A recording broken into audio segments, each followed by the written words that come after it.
मैंने अब देखिए इसे साफ कर लिया है। अब मैं इसमें ये डालूंगी, मस्टर्ड सीड का पेस्ट है, सरसों होते हैं वो पीली सरसों वही है, और उसमें डाला हुआ है लहसुन। तो ये दोनों का पेस्ट बनाया हुआ है। वो बहुत उसमें ना डाल के फिश को करिएगा तो आप बहुत टेस्टी बनता है। उसके बाद ये है 1/2 टेबल स्पून में डाल रही हूँ काली मिर्च, ब्लैक पेपर। उसके बाद 2 टीस्पून हल्दी। इसमें ज़्यादा कुछ नहीं पड़ता है, इसी से मैरिनेट कर दूँगी। नॉनवेज को आप मैरिनेट कर लो ना तो वो फिर टेस्टी रहता है। तो आपके पास कुछ नहीं भी हो, ये 2 टेबल स्पून मैंने रेड चिली भी डाला है, तो आप अपने टेस्ट के अनुसार डाल सकते हैं। तो नॉनवेज में होता है कि आप उसको कुछ भी नहीं हो तो आप सॉल्ट, रेड चिली, हल्दी से भी आप उसको कर लीजिएगा तो उसका टेस्ट बढ़ जाता है मैरिनेट करने पे। और ये अपने स्वाद अनुसार आप सॉल्ट डाल सकते हैं। अब इन सबको मिला के बहुत इसमें ना वो भी डालते हैं, ऑयल भी डालते हैं, बस मैं ऑयल नहीं डालूंगी क्योंकि मैं फिर उसको फ्राई करूंगी तो मैं ऑयल नहीं डालती हूँ।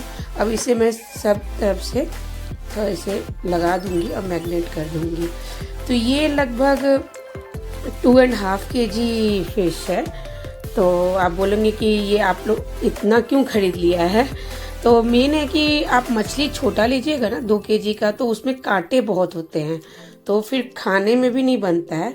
तो इससे बेटर होता है कि आप 2 kg का लीजिए।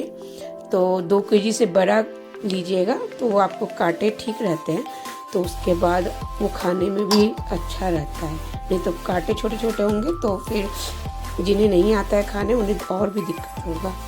तो इसे मैं ऐसे कर करके सबको मैरिनेट कर दूँगी। और सेकंड थिंग है कि मेरे हस्बैंड को फ़िश अच्छा लगता है, बच्चे भी खाते हैं, बस वो उतना नहीं खाते हैं। बस नॉनवेज में मटन, चिकन और फिश में सबसे अच्छा ये फ़िश ही होता है जो कि खाना चाहिए।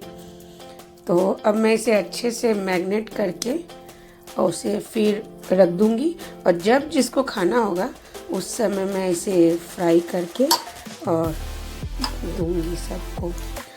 और ऐसे भी है कि मेरे जैसे जितिया आ रहा है इसलिए मैं जितिया में बना रही हूँ। तो जितिया में हमारे में होता है कि नहा खा को ये फ़िश खाना चाहिए, मछली अच्छा होता है, खाना चाहिए।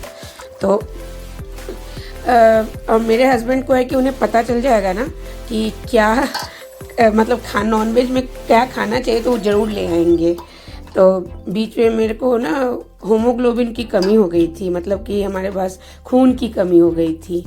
तो यहाँ के डॉक्टर बोल रहे थे कि आपको मटन, रेड मीट जो होता है वो खाना चाहिए। तो वो तो ले आ रहे थे। बस यहाँ के जो गोरे होते हैं वो हमारे जैसे डीप फ्राई करके या उसे भूज भाज के नहीं खाते हैं। वो लोग बस उसमें नमक और ब्लैक पेपर डाला और उसे ग्रिल कर लिया और खा लिया। तो मैंने बोला कि मैंने अपने हस्बैंड को बोला भी कि हम लोग तो उसे इतना भूजते हैं कि उसमें जितने भी मिनरल्स होते हैं हमें हटा देते हैं। हमने बचपन से वैसा ही खाया है तो हमें फिर टेस्ट लगता है। देखिए बात करते करते ये मेरा पूरा हो भी गया है। अब मैं इसे रख दूँगी और जब भी खाना होगा तो आप ऐसे भी फ्राई कर सकते हैं, नहीं तो थोड़ा सा क्रंची कुरकुरा चाहिए तो आप कॉर्नफ्लोर हो गया या ब्रेड क्रम्ब हो गया, किसी चीज़ से भी लगा के आप इसे फ्राई कर लीजिए और रोटी, राइस किसी के साथ खा सकते हैं। तो मैं जब फ्राई करके तब आपको दिखाती हूँ। रहा नहीं जाता, तड़प ही ऐसी है ना। नहीं, सुके।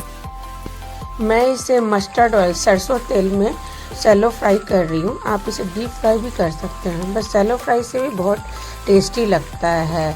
और ऊपर से आप इसके ऊपर चाट मसाला डाल दीजिए तो फ्राई करने का तो और भी टेस्ट बढ़ जाता है। देखिए मेरा कितना अच्छा हो गया है। अब हम लोग खाने जा रहे हैं। धन्यवाद।